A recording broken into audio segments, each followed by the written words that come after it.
Hello viewers, আসসালামু আলাইকুম। বরাবরের মতো আজকেও চলে আসলাম নতুন একটি রেসিপি নিয়ে।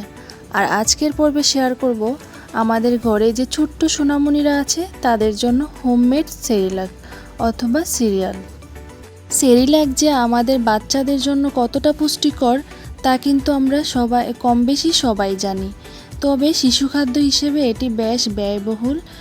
এছাড়া বাজারের কিনা সেরিলাকের উপাদানগুলো কতটা স্বাস্থ্যসম্মত তা নিয়ে আমরা অনেক অভিভাবকরা কিন্তু বেশ চিন্তায় থাকি। তাই আজ দেখে নিব বাড়িতে কিভাবে স্বাস্থ্যসম্মত উপায়ে সেরিলাক বানিয়ে নেওয়া যায়। প্রথমে আমরা দেখে নিব সিরিয়ালটা বানাতে আমাদের কি কি উপকরণ লাগছে। তো কিভাবে আজকের সিরিয়ালটা তৈরি করব তা দেখে নেওয়া যাক। তো চলুন শুরু করি। আমি এইখানে হাফ কাপ নিয়েছি ভাতের চাল, আমরা যেটা দিয়ে ভাত রান্না করি সেটা হাফ কাপ নিয়েছি। তারপর চিনি গুঁড়া চাল হাফ কাপ সাবুদানা, হাফ কাপ নিয়ে নিচ্ছি মুসুর ডাল। সবগুলা এইভাবে সমপরিমাণভাবে হাফ কাপ করে নিয়ে নিচ্ছি। এখানে বুটের ডাল নিচ্ছি হাফ কাপ, আর মটর ডাল হাফ কাপ। এটা আমরা চটপুটি যে খাই ওই ডালটা, মানে বুটটা। আর এটা হলো চনা বুট হাফ কাপ। আর নিয়ে নিচ্ছি হাফ কাপ থেকে একটু কম ভুট্টা। এখানে হাফ কাপ চীনা বাদাম,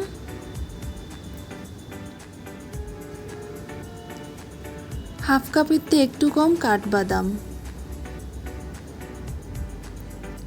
হাফ কাপ থেকে একটু কম কাজু বাদাম, আর হাফ কাপ খেজুর,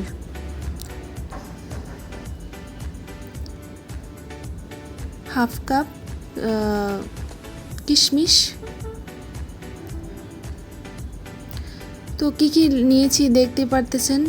আমি এগুলা এখন ধুয়ে নিব ভালোভাবে।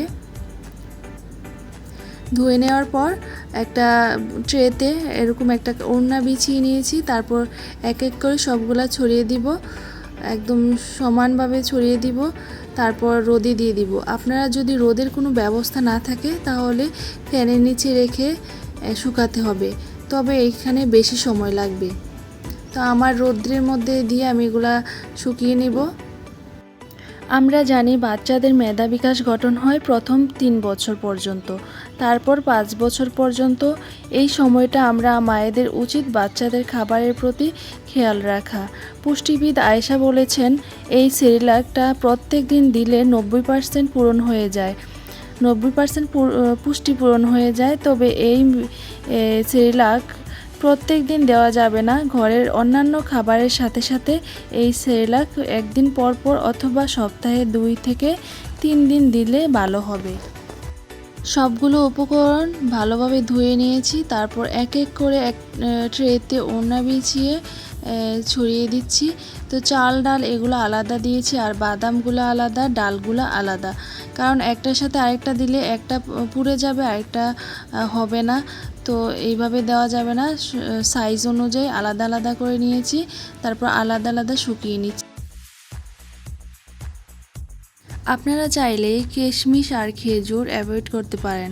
কিশমিশ আর খেজুর দিলে সেরিলাকটা একটু আঠালো টাইপের হয়, এটা বেশি দিন সংরক্ষণ করা যাবে না। তবে ফ্রিজে রেখে 1 থেকে 2 মাস সংরক্ষণ করে খাওয়া যাবে। আর আপনারা চাইলে এটাও অ্যাভয়েড করতে পারেন। এখন এগুলা টেলে নিব, তার কারণ হচ্ছে আমরা যেহেতু এগুলা সংরক্ষণ করব তাই টেলে নিতে হবে, নয়তো বেশি দিন সংরক্ষণ করতে পারবো না। চুলার আঁচ মিডিয়াম রেখে ঘন ঘন নেড়ে চেড়ে ভেজে নিতে হবে। কোনোভাবে চুলার আঁচ বাড়িয়ে দিব না, তাহলে কিন্তু পুড়ে যাবে। ভাজার সময় মনে হয়েছে খেজুরগুলা সবগুলোতে একটু বড়, এটা একটু সময় লাগবে বেশি, তার জন্য এগুলো আমি আগে দিয়ে নিয়েছি। এগুলো একটু টেলে তারপর বাদামগুলো দিয়ে নিচ্ছি। এগুলোকে টেলে নিতে নিতে আমার প্রিয় ভিউয়ার্সদের কাছে অনুরোধ, আমার ভিডিওটি ভালো লাগলে প্লিজ লাইক কমেন্ট শেয়ার করে আমার চ্যানেলটি সাবস্ক্রাইব করে দিবেন। আর বেশি ভালো লাগলে বেল বাটন টাচ করে দিবেন, এতে করে পরবর্তী ভিডিওগুলো পেতে সুবিধা হবে। সবগুলো উপকরণ টেলে নেওয়া হয়ে গেছে, এখন এগুলা ব্লেন্ড করে নিব। আপনারা চাইলে মেশিনে গুঁড়া করে নিতে পারেন, আবার যদি ব্লেন্ড করতে চান তাহলে পাওয়ারফুল ব্লেন্ডার নিতে হবে, নয়তো ব্লেন্ডার নষ্ট হয়ে যাবে।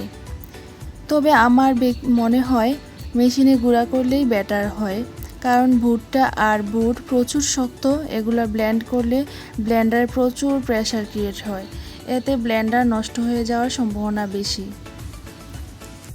আমার ব্লেন্ড করা সব হয়ে গেছে, তো আমি সবগুলা বেশি ফিনিশিং দিইনি, একটু দানা দানা রেখেছি, যেহেতু আমার বেবির বয়স 2 বছর, তো এত বেশি ফিনিশিং দিইনি। তো এইভাবে করে সবগুলো আমি ব্লেন্ড করে নিয়েছি। আর আপনারা যদি মেশিনে করেন অবশ্যই বলে দিবেন যে বাচ্চাদের জন্য সেরিল্যাক্স, তাহলে কিন্তু ওনারা সুন্দর করে দিবে। তো এইভাবে সবগুলা করে এরকম একটা এয়ারটাইট বক্সে রেখে নর্মাল ফ্রিজে রেখে দিবেন। আমি যেহেতু কিশমিশ আর খেজুর ব্যবহার করেছি, সেজন্য কিন্তু সবসময় নর্মাল ফ্রিজেই রাখতে হবে। তো ভালো থাকবেন সবাই, আল্লাহ হাফেজ, আসসালামু আলাইকুম।